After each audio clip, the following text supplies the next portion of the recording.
Hello, कैसे हैं आप सभी। पूरा उम्मीद और विश्वास कि आप सभी स्वस्थ हैं, मस्त हैं, तंदुरुस्त हैं और जमकर जो है आप अपनी परीक्षाओं की तैयारी में लगे हुए हैं, क्योंकि आपको भी जो है इस साल टॉपर बनना है। तो आज की क्लास है क्लास 12 के हिंदी के 7वां चैप्टर, जिसका नाम है ओ सदा नीरा, जिसके राइटर कौन है तो जगदीश चंद्र माथुर। इस चैप्टर में जो है बिहार के चंपारण जिले की जो है बहुत ही अच्छी तरह से व्याख्या की गई है, तो इसी के बारे में हम लोग पढ़ेंगे। तो इस चैप्टर को इस प्रकार से आप पढ़ेंगे कि वीडियो के अंत तक आपके दिमाग में पूरा जो है ये चैप्टर जो है बैठा दिया जाएगा, ठीक है। लेकिन किसी भी चैप्टर को पढ़ने से पहले हमने के उसके राइटर के बारे में पढ़ते हैं। क्यों पढ़ते हैं तो राइटर से रिलेटेड जो है ऑब्जेक्टिव क्वेश्चन ज्यादातर पूछे जाते हैं। आइए थोड़ा पहले राइटर के बारे में जानते हैं। चलिए, चैप्टर का नाम क्या है, ओ सदा नीरा। अगर आपसे कोई पूछ देवे ओ सदा नीरा क्या है, निबंध है, याद रखिएगा। ओ सदा नीरा के राइटर कौन है तो जगदीश चंद्र माथुर। ट्रिक का था तो नीरा, नीरा मतलब क्या होता है, नीर मतलब पानी होता है, पानी को आप काची में रखते हैं, जग में रखते हैं, जगदीश चंद्र माथुर, यानी ओ सदा नीरा के राइटर जगदीश चंद्र माथुर। अब आपसे कोई प्रश्न करे जगदीश चंद्र माथुर जी का जन्म कब हुआ तो 16 जुलाई 1917 को जो है इनका जन्म हुआ। इनका निधन कब हुआ, 14 मई 1978 को इनका निधन हो गया। जन्म स्थान तो जन्म स्थान जो है इनका रहा शाहजहांपुर उत्तर प्रदेश में। इनकी शिक्षा के बारे में बात की जाए तो इन्होंने एमए किया अंग्रेजी भाषा से। कहाँ से तो इलाहाबाद यूनिवर्सिटी से। इलाहाबाद यूनिवर्सिटी कहाँ है, यूपी में है। 1941 में आईएससी परीक्षा जो है उत्तीर्ण किए। आईएससी परीक्षा मतलब क्या होता है, इंटर साइंस, ठीक है। परीक्षण के लिए जो है अमेरिका गए। अमेरिका भी जो गए हैं कुछ सीखने के लिए। उसके बाद बिहार में शिक्षा सचिव के रूप में जो है नियुक्त किए गए, ठीक है। Very good. अब जो है इन्होंने क्या क्या वैसे काम किए हैं जो ज्यादा फेमस रहा। सन 1944 में बिहार के सुप्रसिद्ध सांस्कृतिक उत्सव वैशाली महोत्सव का जो है इन्होंने बीजारोपण किया है। यानी कि वैशाली महोत्सव की शुरुआत जो है किनके द्वारा किया गया तो जगदीश चंद्र माथुर के द्वारा ही किया गया, ठीक है। फिर ऑल इंडिया रेडियो में महानिदेशक रहे, यानी ऑल इंडिया रेडियो में भी जो है ये काम कर चुके हैं महानिदेशक के पद पे। फिर सूचना और प्रसारण मंत्रालय में हिंदी सलाहकार के रूप में जो है इन्हें नियुक्त किया गया। अच्छा, आप एगो जो है नोट किए होंगे कि हई सब जो है उज्जर में लिखल है, ये रेड कलर में। ये रेड कहने का मतलब होता है आपके एग्जाम के लिए काफी ज्यादा इंपॉर्टेंट है। आपसे पूछेगा कि सूचना और प्रसारण मंत्रालय में जो है कौन से लेखक ने काम किया है तो आपको बताना होगा जगदीश चंद्र माथुर, ठीक है। तो ये रेड वाला जो है काफी ज्यादा इंपॉर्टेंट होता है। इससे पहले जितने भी हम लोग चैप्टर पढ़े हैं 1 से लेकर 6 तक और आज 7वां चैप्टर, सबका लेखक परिचय, उसके बाद जो है पूरा का जो है क्वेश्चन आंसर का पीडीएफ नोट्स, ऑब्जेक्टिव, सब जो है आप जो कोर्स खरीदे हैं उसमें डाला गया है। टेस्ट सीरीज भी चैप्टर बाय चैप्टर डाला गया है, तो वहां से जाकर टेस्ट जरूर लगाइएगा। इंपॉर्टेंट नोट्स को जो है अपने कॉपी में हाथ से लिख के जो है आप एक नोट्स बनाइएगा, जिससे आपकी तैयारी इतनी बेहतर हो जाएगी कि फिर आप गर्दा छुड़ा के आएंगे। बहुत सारे लोग कहेंगे कि सर कहाँ मिलेगा ये सब, तो प्ले स्टोर से SGS क्लासेस ऐप को जो है डाउनलोड कर लीजिए, ठीक है। और यहां से जो है आपको हिंदी इंग्लिश का एगो कोर्स खोल के आता है, वो खरीद लीजिए। फिर हिंदी इंग्लिश के तो डर जो होता है मन में वो पूरा जो है खत्म हो जाएगा। नहीं विश्वास है तो पिछले साल के जो है रिजल्ट देख लीजिए। आपके आस पड़ोस के जो बच्चे दिए होंगे इंटर के एग्जाम, उसके उनसे जो है पूछ लीजिए मेरे बारे में। अगर बताएंगे अच्छा तो ठीक है, जुड़िएगा, नहीं बताएंगे छोड़ दीजिएगा। सिंपल सी बातें हैं, है कि नहीं। आइए फिर आगे इन्होंने हार्वर्ड विश्वविद्यालय के विजिटिंग फेलो रहने के अतिरिक्त अन्य अनेक जो है महत्वपूर्ण भी कार्य किए हैं। ये हार्वर्ड जो विश्वविद्यालय है ये पूरा जो है विश्व के फेमस विश्वविद्यालय है और एकरा में जो है ये विजिटिंग फेलो रहे हैं। विजिटिंग फेलो यानी कि समय समय पे जाते थे, वहां पे जो है बच्चों को कुछ सिखाते भी थे, ठीक है। अब आगे इनके बारे में कुछ जानकारी और हम लोग ले लेते हैं। इनको सम्मान कौन सा दिया गया? तब विद्या वारिधि की उपाधि से विभूषित कालिदास अवार्ड और बिहार राज्यसभा पुरस्कार से जो है इन्हें सम्मानित किया गया है। आपसे पूछा विद्या वारिधि पुरस्कार जो है किस लेखक को मिला है? जगदीश चंद्र माथुर को मिला है कि नहीं? कालिदास अवार्ड किसे मिला है? जगदीश चंद्र माथुर जी को मिला है कि नहीं? Very good. आइए इनकी कृतियां कहने का मतलब इन्होंने कौन कौन से खास कार्य जो है किए हैं। तो 1936 में जो है प्रथम एकांकी मेरी बांसुरी का मंचन इन्होंने ही किया है। आपसे पूछे मेरी बांसुरी के राइटर कौन है? भाई जगदीश चंद्र माथुर। सरस्वती में प्रकाशन हुआ है, ठीक है, मंचन और सरस्वती में प्रकाशन। 5 एकांकी नाटकों का संग्रह, यानी कि 5 गो एकांकी का जो है एक ही में जो है मिला के लिखे हैं भोर का तारा 1946 में, यानी 5 गो एकांकी के मिला के एक गो लिख दिए काची नाटक, उसका नाम है भोर का तारा। देख रहे हैं ना, रेड कलर में है, काफी ज्यादा इंपॉर्टेंट है। इसके बाद ओ मेरे सपने 1950 में लिखे मेरे श्रेष्ठ रंग एकांकी, कोणार्क, बंदी, शारदिया, पहला राजा, दशरथ नंदन। अब कहेंगे सर का सब याद करे पड़ेगा? नहीं, रेड कलर वाला जो है ना आपको याद रखना है। एगो प्रश्न जो है काफी ज्यादा आपसे पूछता है, ओ सदा नीरा कहां से लिया गया है? तब बोलते क्षण पुस्तक से जो है लिया गया है ओ सदा नीरा, ठीक है, याद रखिएगा। फिर देखिए कुंवर सिंह की टेक, गगन सवारी, इसके अलावा जो है 2 कठपुतली नाटक, ये सब जो है इन्होंने ही लिखा है। भोर का तारा एगो याद रखिएगा, मेरी बांसुरी याद रखिएगा, बस 2-3 गो, एगो कोणार्क भी जो है आप याद रख सकते हैं, बाकी सब जो है ऐसा ही है, ठीक है। देखिए बोलते क्षण निबंध से जो है ये लिया गया है, कहां से? बोलते क्षण से ओ सदा नीरा लिया गया है, बात याद रखिएगा। अब जो है राइटर के बारे में आप इतना जान गए कि अब इससे बाहर जो है आपसे ऑब्जेक्टिव नहीं पूछ सकता है, ठीक है।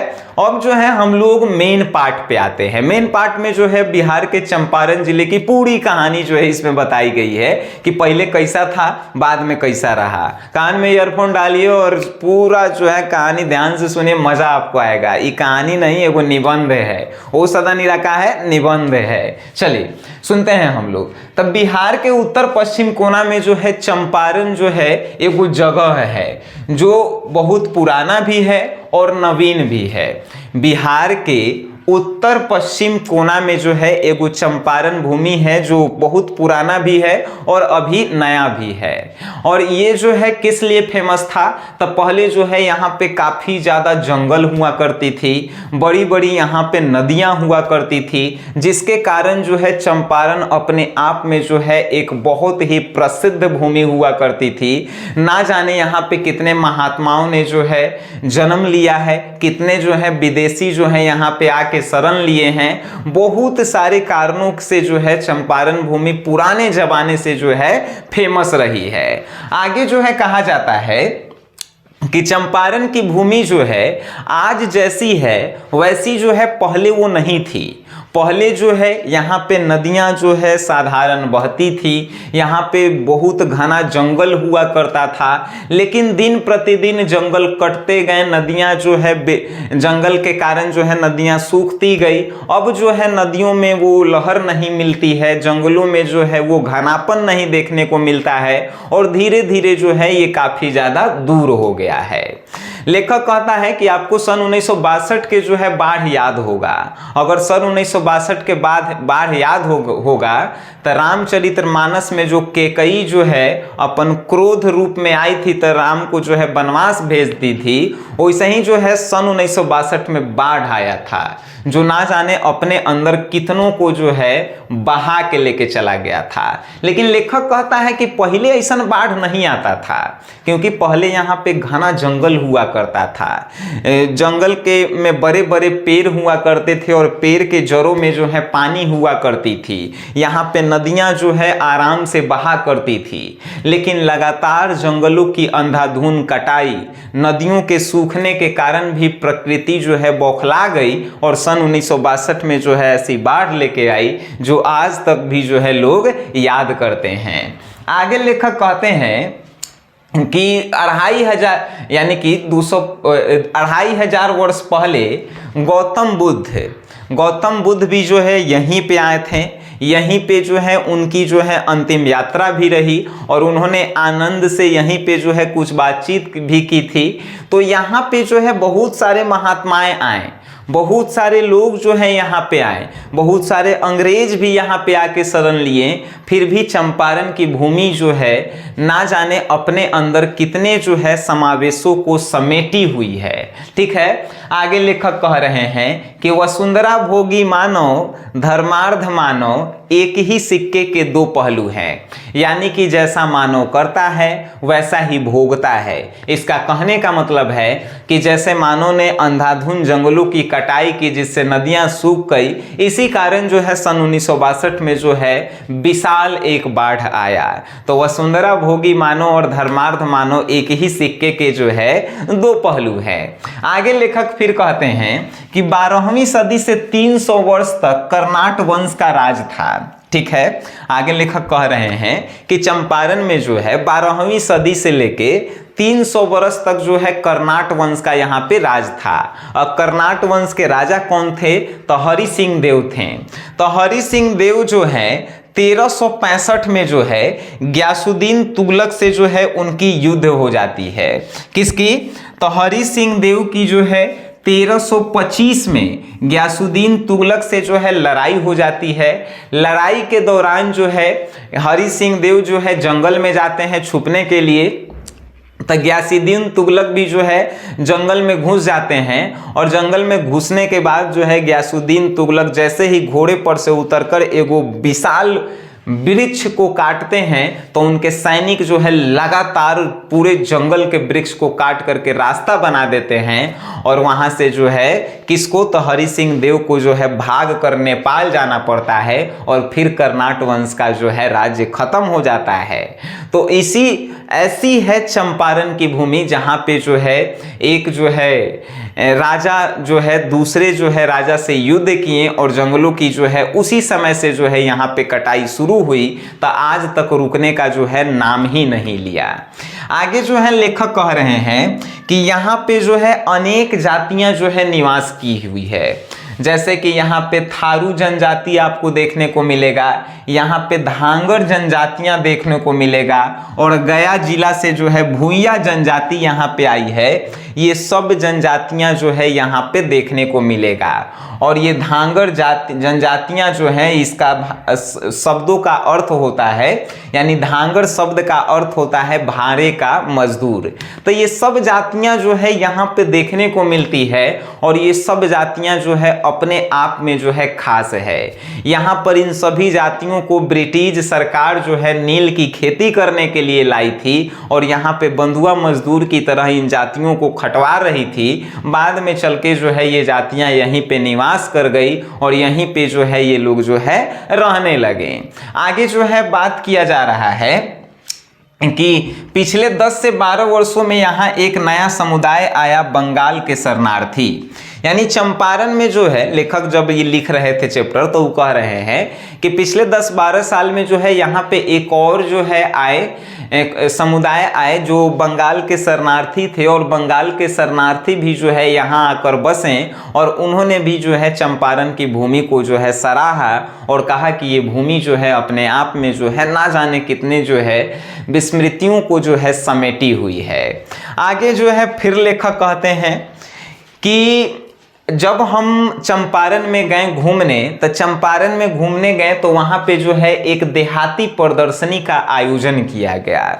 देहाती प्रदर्शनी का आयोजन किया गया जिसमें से बहुत सारी जातियां जो है अपनी अपनी जो है कलाओं का प्रदर्शन कर रहे थे, जिसमें धांगर जनजातियां जो है अपने जो है संस्कृति को दिखा रही थी, तो वहीं पर जो है थारू जनजातियां भी जो है अपनी संस्कृति को दिखाने में पीछे नहीं थी। लेखक को जो है एक चीज़ें बहुत ज़्यादा स्नेह और प्रेम से जो है अच्छा लगा, वो चीज़ था कि एक स्त्री जब उसके पति किसान खेत में काम करते हैं तो एक स्त्री जो है माथ पे पीढ़ा यानी बैठने वाला पीढ़ा, उसको माथा पे रख के जो है उस पे खाना रख कर जब जाती है, तो खाना रख कर जाती है मटकते मटकते, तो उसके जो है पीढ़ा में 3 लड़ियां वाला जो है लटका हुआ रहता है झुनझुना टाइप के, तो वो जो है बजता है तो वो काफ़ी ज़्यादा अच्छा लगता है और लोग समझ जाते हैं कि एक पत्नी जो है अपने पति के लिए जो है भोजन लेकर खेत में जा रही है।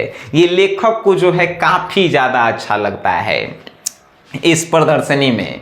आगे कहते हैं कि यहाँ पे जो है नील की खेती जो है काफ़ी ज़्यादा प्रचलित रही और नील की खेती भी जो है अंग्रेज़ों ने जो है यहाँ पे अनेक जितनी भी जनजातियाँ रहीं उन सभी जनजातियों से करवाई और नील की खेती करवाने के समय में जो है अंग्रेज़ों ने इन लोगों पे अत्याचार भी किया।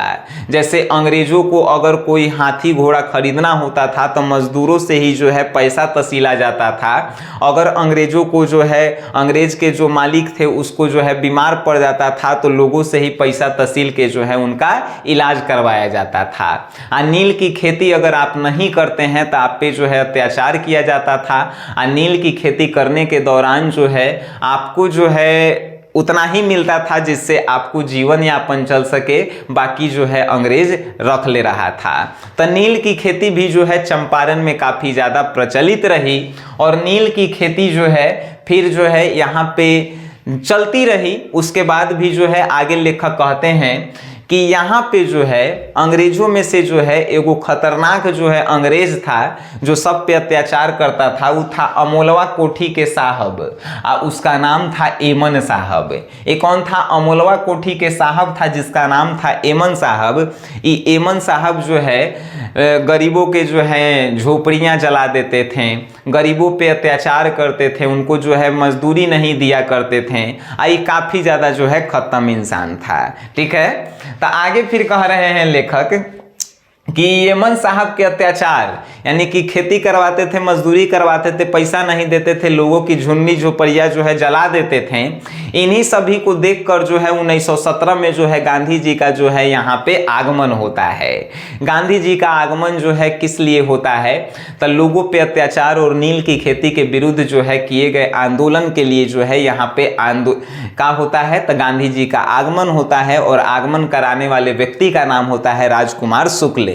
राजकुमार शुक्ल के अनुरोध पर ही जो है गांधी जी यहाँ पे आते हैं, लेकिन पूरा जांच पड़ताल करने के बाद ही आते हैं कि यहाँ पे क्या समस्या है।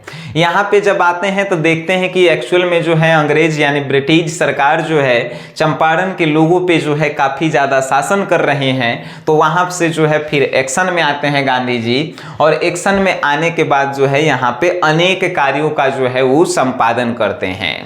तो वहीं पे जो है लेखक भी पहुँचे थे चंपारण में। तो लेखक बताते हैं कि जैसे ही हम चंपारण में पहुँचे तो चंपारण में रामदयाल शाह और श्री हरिवंश सहाय से भेंट हुआ और ये दोनों जो है कौन थे? तो गांधी जी के जो है सेवादार थे, यानी कि रहने और खाने का जो है व्यवस्था किया करते थे। तो इनसे जब बातचीत हुई तो इन लोगों ने जो है लेखक को गांधी जी के बारे में काफ़ी ज़्यादा बातें बताई।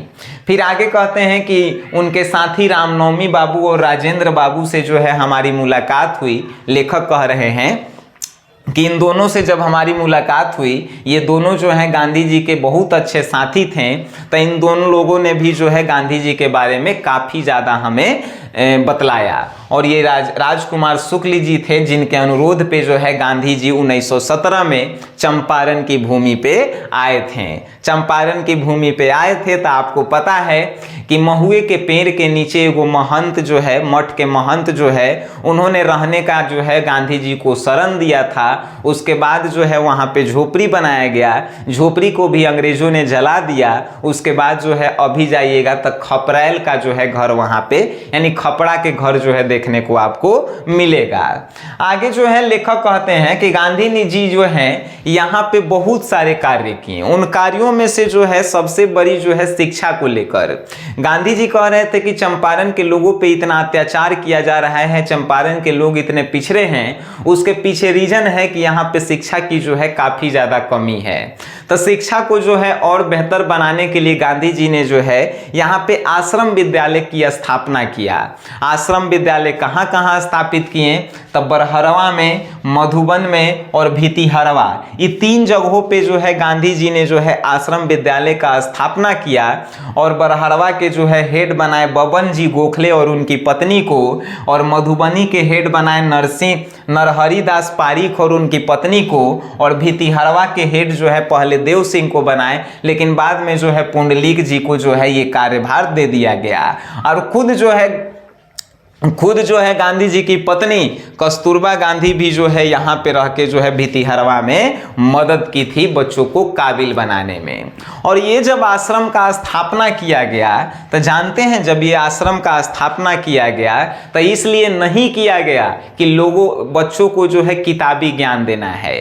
गांधी जी अंग्रेजों को एक पत्र भी लिखते हैं और उस पत्र में गांधी जी बताते हैं कि मैं इस विद्यालय यानी आश्रम विद्यालय का स्थापना जो है किताबी ज्ञान के लिए नहीं स्थापना कर रहा हूं, मैं यहाँ के बच्चे को व्यवहारिक ज्ञान देने के लिए जो है आश्रम विद्यालय की स्थापना कर रहा हूं। जैसे ही बच्चे व्यवहारिक ज्ञान सीख जाएंगे, वो जो है अपने हक की लड़ाई को जो है किसी के सामने जो है लड़ सकते हैं, इसीलिए मैं ये आश्रम विद्यालय का स्थापना कर रहा हूं। ऐसा नहीं है कि किताबी ज्ञान से बच्चे सिर्फ ज्ञान हासिल करते हैं और किताबों में ही खोए रहते हैं, लेकिन व्यवहारिक ज्ञान अगर दिया जाए तो वो जो है अपने भविष्य को लेकर जो है काफी ज्यादा चिंतित और विकसित भी होते हैं। तो इसीलिए गांधी जी ने इन आश्रम विद्यालय का स्थापना भी किया था। गांधी जी को जो है महुए के पेड़ के नीचे जो है जगह दी गई थी, फिर कुटिया बनाया गया जिसे एमन साहब के कर्मचारियों ने जला दिया, फिर जो है बाद में जो है अभी खपरैल का घर जो है वहां पे है देखने को मिलेगा। फिर आगे कहते हैं कि एक दिन की बात जो है जब लेखक जो है पुंडलीक जी से मिले, तो पुंडलीक जी मिले तो उनके चेला चपटिया भी वहीं थे, तो उनसे भी मिले। तब पुंडलीक जी जो है अपने जमाने के बात जो है लेखक को बता रहे थे कि एक दिन मेरे घर जो है एमन साहब आए और एमन साहब घोड़े पर बैठल थे और अपन सैनिक को भेजे कि जाओ पुंडलीक को जो है कुटिया में से निकाल के लाओ। तो सैनिक गया, तो सैनिक से जो है पुंडलीक जी बिना डरे हुए कहे कि आना है एमन साहब को तो यहाँ आए मेरे कुटिया में, हम बाहर नहीं जाएंगे। और ये जो है निर्भीकता जो है पुंडलीक जी गांधी जी से ही जो है सीखे थे, ये लेखक को पुंडलीक जी बता रहे हैं। आगे जो है कह रहे हैं कि भितिहरवा के पास ही जो है एक जगह है रामपुरवा। ये रामपुरवा जो है एक ऐसी जगह है जहां पे अनेक तीर्थ स्थल जो है बनाए जा सकते थे, लेकिन चंपारण की इस भूमि को जो है विकसित नहीं बनाने के कारण जो है ये आज नहीं बन पाया। जैसे अयोध्या हुआ, जैसे जो है हरियर क्षेत्र हुआ, ये सभी जो है जैसे फेमस हैं, वैसे ही जो है ये रामपुरवा भी फेमस हो सकता था, लेकिन यहाँ की नदियाँ में जो है पानी नहीं रहने के कारण, यहाँ पे घने जंगलों के नहीं रहने के कारण ये वो जो है तीर्थ स्थल और फेमस जगह नहीं बन पाया, जिसका जो है लेखक को आज अफसोस भी है। आगे कह रहे हैं कि रामपुरवा और भितिहरवा से होते हुए वो नदी जाती है जिस नदी का नाम है पंडई, और ये पंडई जो है नेपाल होते हुए जाती है। ठीक है, भितिहरवा और रामपुरवा से होते हुए ये नदी जो है नेपाल जाती है, और नेपाल जाते हुए वहाँ की जो भी है संस्कृति को जो है जोड़ने का काम करती है। तो लेखक ये अनुमान लगाते हैं कि यही नदी से जो है गौतम बुद्ध जो है नेपाल लुम्बिनी गए होंगे और वहाँ पे जो है इन्होंने जो है ज्ञान की प्राप्ति की होगी। आगे जो है बहुत कुछ जो है बातें जो है लेखक ने बताई है और कहा है कि ये चंपारण की भूमि जो है अपने आप में जो है वास्तव में बहुत कुछ समेटी हुई है, जिसे उजागर करना इस चैप्टर में जो है उतना ही जो है लेखक लिखे हैं जितना जो है उन्हें मालूम चला। आगे फिर कहते हैं कि यहीं पे जो है वैशाली भूमि जिसने जो है जहाँ पे जो है गौतम बुद्ध जो है अपनी अंतिम यात्रा जो है ख़त्म किए और आनंद से कहे थे कि बस आनंद हम लोग यहीं तक जो है सीमित रहेंगे, और यहीं पे है वैशाली जहाँ पे जो है भगवान महावीर का जो है जन्म होता है, फिर जाकर वो आगे चलकर भगवान महावीर बनते हैं, लेखक कहते हैं। और कहते हैं कि यहीं पे जो है एगो गंडक नदी, और गंडक नदी का जल जो है सदियों से चंचल रहा है, है, लेकिन ये गंडक नदी जो है काफ़ी ज़्यादा प्रचलित नहीं हो पाया। उसके पीछे रीजन रहा कि इनकी पानियाँ, इनके जल और पानी जो है अपने आप में जो है धीरे धीरे कम होते गए और उसी के कारण ये जो है काफ़ी ज़्यादा प्रचलित नहीं हो सका। और इन गंडक नदियों में जो है आपको का देखने को मिलेंगे, तो आपको ताल भी देखने को मिलेंगे। और उस ताल के नाम कौन कौन से हैं, तो चौर और मन। चौर और मन ताल जो हैं अपने आप में उथले और पुथले हुए जो हैं ताल हैं। उथले कहने का मतलब, चौर जो है उथले मतलब कि उठा हुआ जो है भाग है, जहाँ पे गर्मियों में या बरसात के मौसम में पानी जो है ठहरता नहीं है, काहे कि उठा हुआ है। वहीं मन जो है गहरे और काफ़ी ज़्यादा बड़ा जो है ताल है, जिसमें जो है हमेशा पानी जो है देखने को मिलता है। ठीक है, आगे कह रहे हैं कि यहाँ पे जो है एगो सरैया मान ताल भी है। गंडक नदी का जल जो है चंचल है, लेकिन सरैया मान ताल का जो है जल जो है स्थिर है। और स्थिर जो है इसलिए है क्योंकि यहाँ की जंगलों में जो है सदियों से जो है पानी का जो है देने का काम कर रही है, और यहाँ के पेड़ों को जो है पेड़ों के जड़ों तक पानी पहुँचाने का काम जो है सरैया मान ताल जो है कर रही है।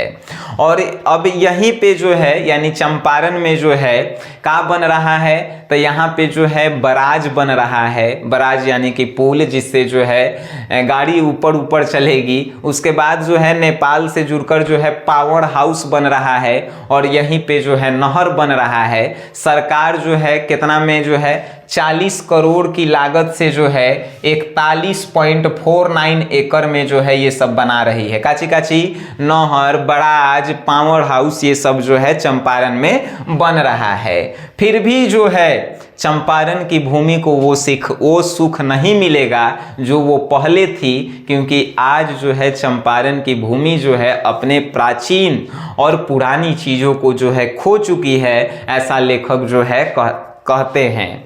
आगे कहते हैं कि चंपारण की भूमि अब तुम्हें जो है बहुत सारे नामों से पुकारे जाना लगा है, जैसे ओ सदानीरा, ओ चकरा, ओ नारायणी, ओ महागंडक। अब तुम जो है ये जो बनाया जा रहा है तुम्हारे ऊपर बराज, पावर हाउस या नहर, अब तुम इसे कैसे नकारोगी, अब तुम्हें इसे सहना ही होगा। और लेखक इतना कहकर जो है इस पूरे चैप्टर को जो है खत्म कर देते हैं। बताइए ये चैप्टर जो है कैसा रहा, चंपारण के बारे में आज आप हमारे मुख से सुने, कैसा जो है आपको जो है फील हुआ। हमें उम्मीद है कि इस चैप्टर को पूरा दिमाग में बैठाने का हम काम किए होंगे, और इससे बेहतर जो है आप इस तरीके से जो है कभी नहीं पढ़े होंगे चैप्टर को। ठीक है, तो ऐसे ही जो है पूरा हिंदी को हम लोग पढ़ेंगे। 7 चैप्टर आज हम लोग कंप्लीट कर दिए, और इसके हम बार बार बताते हैं कि इसके जो है आप जो है जो एक एक पॉइंट हम बताए हैं नोट करने के लिए, वो कॉपी में नोट करके नोट्स बनाइए, इसके क्वेश्चन आंसर बनाइए, इसके ऑब्जेक्टिव बनाइए, टेस्ट सीरीज दीजिए। ये सब आपको मिलता है कहाँ, question bank solution, model paper solution, सब कुछ मिलता है। बस आपको प्ले स्टोर से एक एप्लीकेशन डाउनलोड करना होता है जिसका नाम होता है SGS क्लासेस। ये ऐप को आप डाउनलोड कर लीजिए। याद रखिएगा, जब तक आपका परीक्षा है ये ऐप जो है आपकी परीक्षा में इतना ज़्यादा मदद करेगा, बाद में जो है आपको अफसोस नहीं होगा। ठीक है, तो हम चाहेंगे कि ये ऐप जो है आपके फ़ोन में होना चाहिए। बाकी आप इस क्लास को देखे हैं, अपने दोस्तों में ज़रूर इसे शेयर करें, जिससे उनको भी जो है पता चले कि हिंदी को हम लोग इतने आसान भाषा में भी पढ़ सकते हैं। बाकी आप इस क्लास को देखें, हमें अच्छा लगा और उसके लिए धन्यवाद। फिर हम लोग मिलेंगे नेक्स्ट क्लास में, तब तक के लिए टाटा, बाय बाय, धन्यवाद।